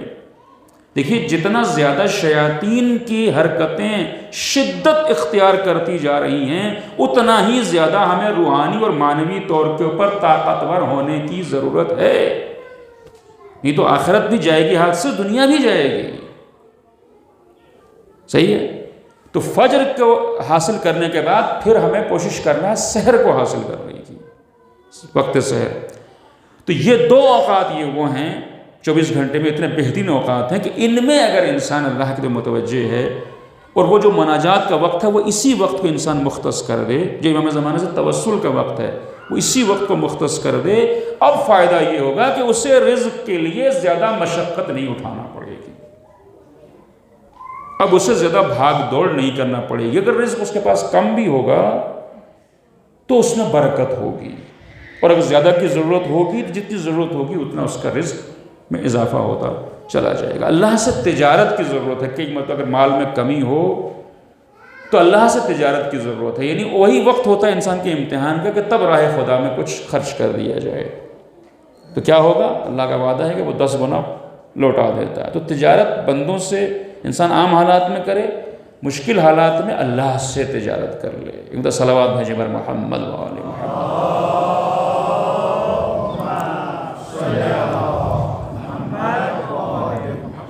بس ایک آخری بات عرض کروں تاکہ یہ گفتگو آج کی مکمل ہو جائے. اس کے بعد سب سے زیادہ ضروری یہ ہے کہ اب اتنا سب کچھ کرنے کے بعد پھر جو اللہ کی طرف سے مل گیا، صحیح ہے، اتنا سب کچھ کیا انسان نے جو میں نے بتایا آپ کی خدمت میں. اگر یاد نہ رہے تو یہ ویڈیو پھر سے دیکھ لیجئے گا.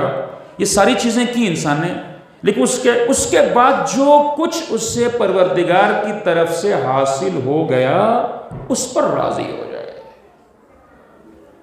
یہ ہے کسی بھی شخص کے امیر ہو جانے کا راز. اگر وہ عطائے پروردگار پر راضی نہیں ہے تو اسے جتنا بھی مل جائے وہ فقیر کا فقیر رہے گا، وہ کبھی مطمئن ہو ہی نہیں سکتا۔ لیکن یہ ساری کوششیں کر کے اب جب عطائے پروردگار پر راضی ہو جائے، جو کچھ پروردگار نے دیا اس پر راضی ہو جائے، تو اس سے دو فائدے ملیں گے۔ وقت نہیں ہے اس لیے مختصر عرض کر رہا ہوں۔ اس سے دو فائدے ملیں گے۔ ایک فائدہ اس کا آخرت سے تعلق رکھتا ہے، ایک فائدہ اس کا دنیا سے تعلق رکھتا ہے۔ پہلے دنیا کا فائدہ بتا دوں جو نقد ہے۔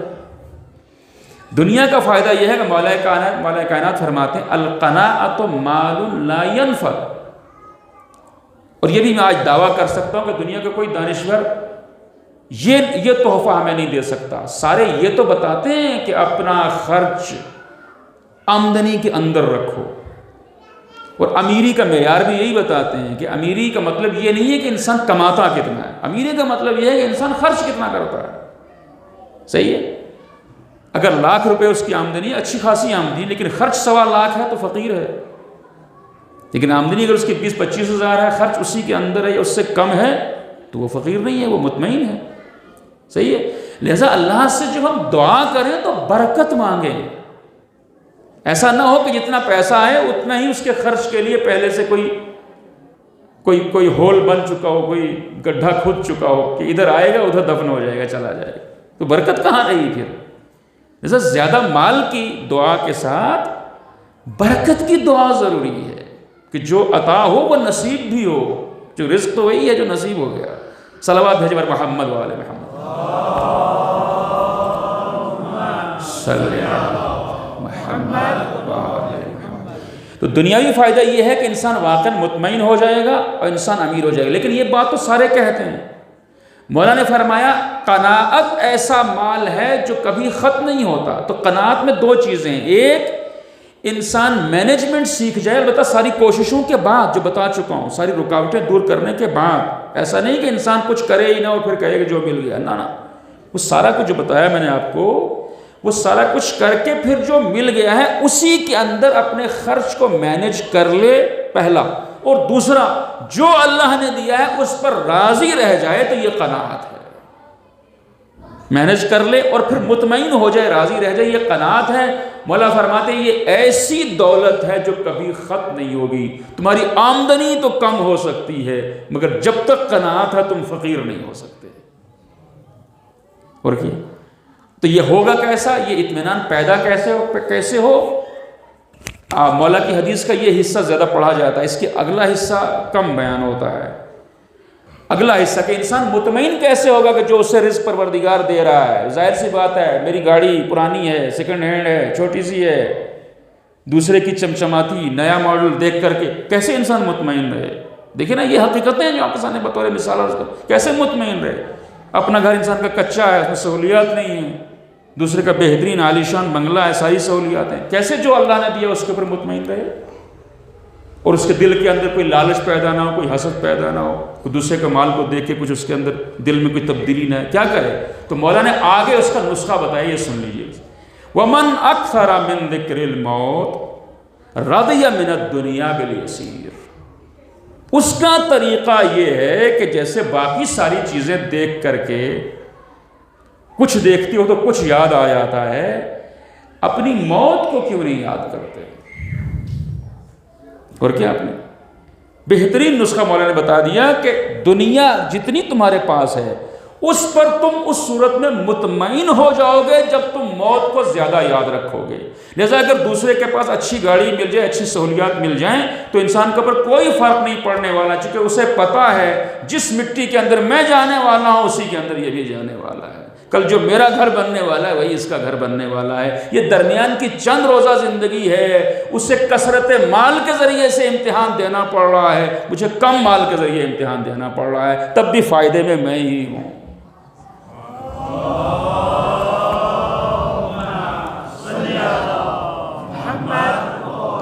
چونکہ زیادہ اگر ہے نا، میں نے عرض کیا نا، پھر حقوق بھی تو زیادہ ہے نا، اور کیا؟ تو یہ فائدہ انسان کو دنیا میں وہ مطمئن رہے گا، اسے کوئی فرق نہیں پڑے گا کہ کس کے پاس کتنا ہے، پرواہ نہیں کرے گا۔ مولا نے نسخہ بتا دیا۔ ایک فائدہ اخروی ہے، وہ کیا ہے؟ وہ جب چھٹے امام سے کسی نے پوچھا کہ کوئی ایسا طریقہ بتائیے کہ ہمارے کم عمل کے اوپر اللہ راضی ہو جائے. ہم اعمال ہمارے سب کے کم ہی ہیں نہیں، آپ کے زیادہ ہو سکتے ہیں، میرے تو بہت کم ہیں. تو کم عمل ہمارا کم ہے، عبادتیں کم ہیں، ہے ہی نہیں ہے. کم کیا؟ مولا سے نے پوچھا کوئی ایسا شارٹ کٹ بتائیے کہ ہمارے کم عمل کے اوپر اللہ ہم سے راضی ہو جائے. تو اب جو مولا نے فرمایا میں اس کی تشریح اپنے انداز میں اپنے الفاظ میں پسند کر دیتا ہوں. مولا نے جو فرمایا اس کا مطلب یہ ہے کہ کچھ چیزیں ہیں جو آسمان سے اترتی ہیں، کچھ چیزیں ہیں جو زمین سے جاتی ہیں. یہ دو طرفہ ٹریفک ہے، کچھ یہاں سے جاتا ہے، کچھ وہاں سے آتا ہے. یہاں سے کیا جاتا ہے؟ یہاں سے جاتی میری نماز، میرا روزہ، میرے صدقات، میری دعائیں، میری عبادتیں، میرے اعمال خیر، میرے اعمال صالحہ. وہاں سے کیا آتا ہے؟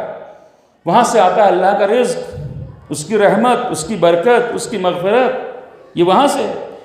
تو مولا کہتے ہیں کہ اگر تم چاہتے ہو کہ اللہ تمہارے کم عمل پر راضی ہو جائے تو اس کا طریقہ یہ ہے کہ تم اس کے دیے ہوئے کم رزق پر راضی ہو جاؤ، وہ تمہارے کم عمل پر راضی ہو جائے گا.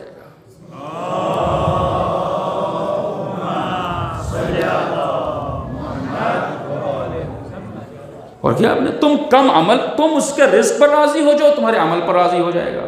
لہٰذا مومن یک طرفہ خالق قربتاً اللہ، اللہ راضی ہو جائے، اللہ راضی ہو جائے، اللہ راضی ہو جائے، یک طرفہ معاملہ نہیں ہوتا. بھائی یہی میں یہ حقیر جو کہہ رہا پروردگار تو راضی ہو جا، تو پروردگار خود پوچھ سکتا ہے نا تو مجھ سے راضی ہے؟ پہلے تو راضی ہو جا، پھر میں بھی راضی ہو جاتا ہوں. صحیح؟ اور واقعاً اگر ہم اپنے دل کے اندر غور کریں تو شاید ہم اللہ کی عطا کے اوپر کہیں نہ کہیں ہم اندر سے خفا ہوں، راضی نہ ہو سکتا ہے. غور کریں، پتہ چلے گا. اور یہ وجہ ہو رہی ہو کہ ہماری زندگی کے اندر برکت نہ ہو. لہٰذا ہم عطائے پروردگار پہ مطمئن ہو جائیں، راضی ہو جائیں. اور وہ کوششیں جو بتائی میں نے، جو نسخے بتائیں، وہ اپنی جگہ پر قائم ہیں. اللہ ہمارے کم عمل پر راضی ہو جائے گا. صلوات بر محمد و آل محمد.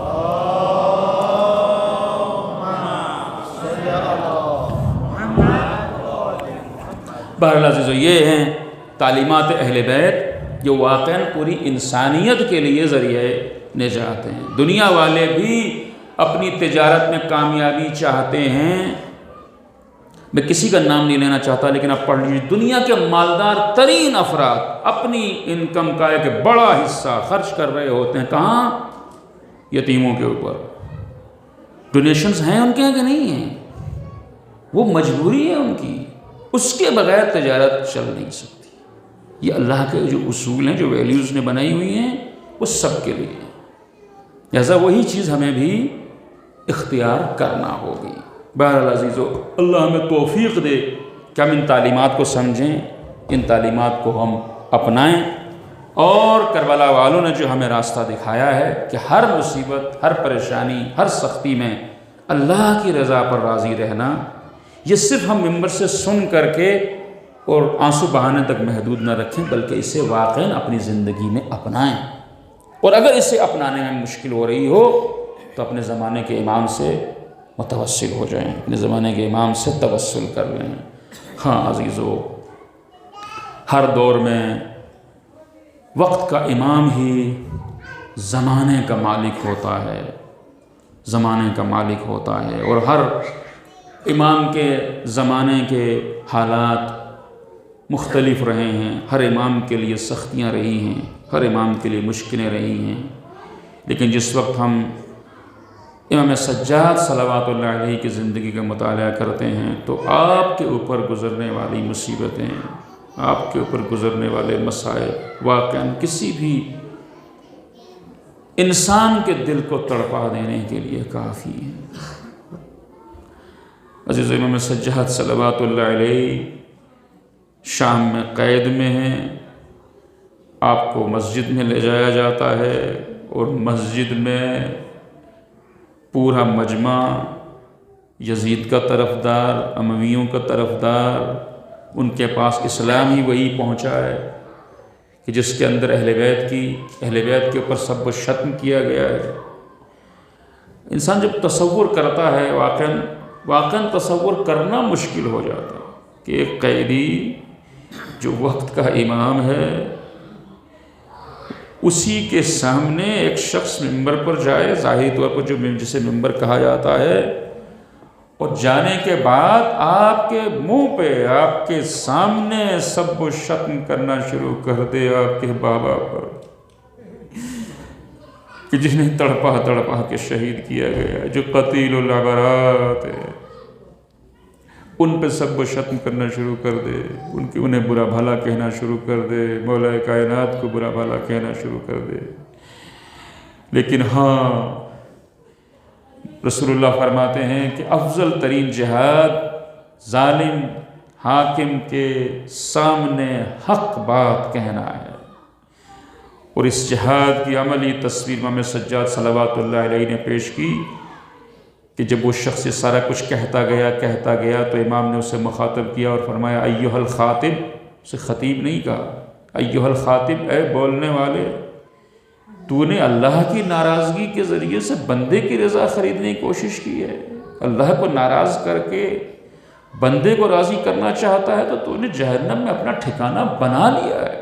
عزادارو، یہ بات یزید کے سامنے اس مجمع میں خطیب کو ٹوک کے کہنا کوئی آسان کام نہیں ہے، یقیناً اس کے لیے جرأت حیدری چاہیے، شجاعت حیدری چاہیے۔ اور جب امام نے اسے ٹوکا اور اس کے بعد جو کچھ اسے کہنا تھا اس نے کہا، تو امام فرماتے ہیں کہ کیا مجھے بھی موقع ملے گا کہ میں بھی ان لکڑیوں کے اوپر جاؤں؟ اللہ اکبر، ایک ایک لفظ کے اندر فصاحت و بلاغت بھری ہوئی ہے۔ مولا نے اس ممبر کو ممبر نہیں کہا کہ یہ لکڑیاں ہیں، ممبر کی شکل ہے، ممبر نہیں ہے۔ اب یہاں کے اوپر یزید ہرگز نہیں چاہتا کہ آپ کو موقع ملے کہ آپ بھی جا کے گفتگو کریں، خطاب کریں، لیکن کچھ لوگوں نے کہا، اور خاص طور سے خود اسی کے بیٹے کا جب فقرہ میں نے تاریخ میں پڑھا تو واقعاً سنگت دل تڑپ جاتا ہے۔ اس کے یزید کا بیٹا معاویہ کہتا ہے کہ جانے دیں، اس حجازی کو بھی بولنے دیں، آخر ایک قیدی سے کیا خطرہ ہے، ایک قیدی کو کیوں روکا جا رہا ہے، اسے جانے دیا جائے۔ اب جب مولا تشریف لے گئے ممبر کے اوپر اور وہاں پر آپ نے اپنا تعارف کرانا شروع کیا کہ میں کون ہوں، ایک مختصر تعارف کرایا کہ پروردگار نے ہمارے خاندان میں نبی کو بھیجا، ہم صدیق ہم میں سے ہیں، اور پروردگار نے ہمیں کچھ صفتیں اور خصوصیات دی ہیں، ہمیں فصاحت و بلاغت دی ہے، ہمیں شجاعت دی ہے، ہمیں سخاوت دی ہے۔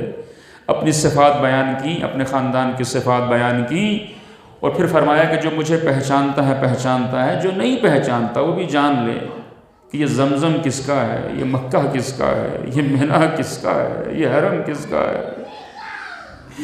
اب مولا کے فصیح بلیغ الفاظ ہے کہ میں زمزم و صفا کا بیٹا ہوں، میں مکہ و مینا کا بیٹا ہوں، اور 20-21 مرتبہ مولا مسلسل اپنا تعارف کراتے رہے، انا میں، یہاں تک کہ یزید مؤذن سے کہتا ہے کہ اذان دی جائے تاکہ آپ کا خطبہ منقطع ہو، اور مؤذن نے جب کہا اللہ اکبر تو آپ نے بھی دہرایا اللہ اکبر، مؤذن نے جب کہا اشہد ان لا الہ الا اللہ آپ نے بھی دہرایا اشہد ان لا الہ الا اللہ، اس نے جب کہا اشہد ان محمد رسول اللہ تو آپ نے کہا اے مؤذن تجھے خدا کا واسطہ چپ ہو جا، میری بات کو مکمل تو ہونے دے۔ اور یزید سے مخاطب ہو کے کہتے ہیں کہ تو یہ بتا کہ یہ جس محمد کی رسالت کی گواہی دی گئی ہے کیا یہ تیرے جد ہے یا میرے جد ہیں؟ اگر تو کہتا ہے کہ تیرے جد ہیں تو جھوٹا ہے، لیکن اگر میرے جد ہے تو یہ بتا کہ میرے اس جد کے نواسے کو بھوکا و پیاسا شہید کیوں کیا، اس کی نواسیوں کو اسیر کر کے یہاں کیوں لے آیا۔ اب جو مولا نے حقائق واضح کیے تو پورے مجمع میں کوہرام مچ گیا، لوگ رونے لگ گئے، لوگ گریہ کرنے لگے۔ یہ تھی ہمارے اس مظلوم امام کا عظیم جہاد کہ جس کی وجہ سے حالات ایسے پیدا ہوئے، ایسے حالات بن گئے کہ اب آل محمد اہل حرم کی رہائی کا وقت آ گیا۔ یزید مجبور ہوا کہ اب آپ کو رہا کر دے، اس لیے اس نے آپ کو طلب کر کے کہا کہ چاہو تو یہاں رہو اور چاہو تو مدینے واپس واپس چلے جاؤ۔ امام نے فرمایا کہ میں اپنی پھوپھی سے پوچھ کر کے بتاتا ہوں۔ جب پھوپھی کے سامنے یہ پیشکش رکھی کہ ہمیں رہائی مل گئی ہے، اب آپ بتائیے کہ ہم کیا کریں؟ تو پھوپھی نے کہا بیٹا ہم جائیں گے، مدینے واپس جائیں گے، مگر ہماری کچھ شرطیں ہیں۔ اور ایک شرط یہ ہے کہ جب سے میرا بھائی شہید ہوا ہے ہم نے اپنے بھائی کی عزا نہیں کی ہے، ہم نے اپنے بھائی کا ماتم نہیں کیا ہے، اس لیے ہمارے لیے ایک مکان خالی کرا دیا جائے کہ جہاں میں اپنے بھائی کو رو سکوں۔ عزادارو شہر کے مرکز میں مکان خالی کرایا گیا۔ سیدہ زینب نے 7 دن تک عزا کی، مجلسیں برپا کی، شام کی خواتین شریک ہوتی رہی اور بعد میں سیاہ لباس میں شریک ہونے لگ گئیں۔ اور پھر وہ وقت آیا کہ جب آپ رخصت ہونے لگیں، کیا تھا امام سجاد کا خطبہ؟ اتنا انقلاب آ گیا کہ کل شام کی خواتین آگ لے کے آئی تھی، پتھر لے کے آئی تھی، آج جب اہل حرم جا رہے ہیں تو رخصت کرنے کے لیے آئی۔ خدا آپ کو کسی کا میں نے رلایا جیسے بس مجلس ختم ہو گئی، اب جو رخصت کرنے کے لیے آئی تو تاریخ نے لکھا ہے کہ سیدہ نے ان سے آخری خطاب کیا، محمل کا پردہ ہٹایا کہ شام والو خدا حافظ، اے شام کی خواتین الوداع، ہم جا رہے ہیں، بس اتنا یاد رکھنا کہ ہماری ایک امانت تمہارے پاس ہے۔ حسین کی، میرے بھائی کی 4 سالہ بچی اسی زندان میں ہے۔ ارے شام والو، کبھی آنا اس کی قبر پہ چراغ جلا دینا، کبھی آنا اس کی قبر پہ پہری چھڑک دینا۔ ہاں عزیزوں، میں سوچتا رہا کہ آخر یہ بات کہنے کی کیا ضرورت ہے کہ پانی چھڑک دے رہا، تو ذہن گیا کہ یہی بچی ہے کہ جس نے اپنے بھائی کو وصیت کی تھی، بھیا اگر میں دنیا سے رخصت ہو جاؤں تو مجھے نم زمین میں دفن کیجئے گا۔ واہ حسین، واہ علی۔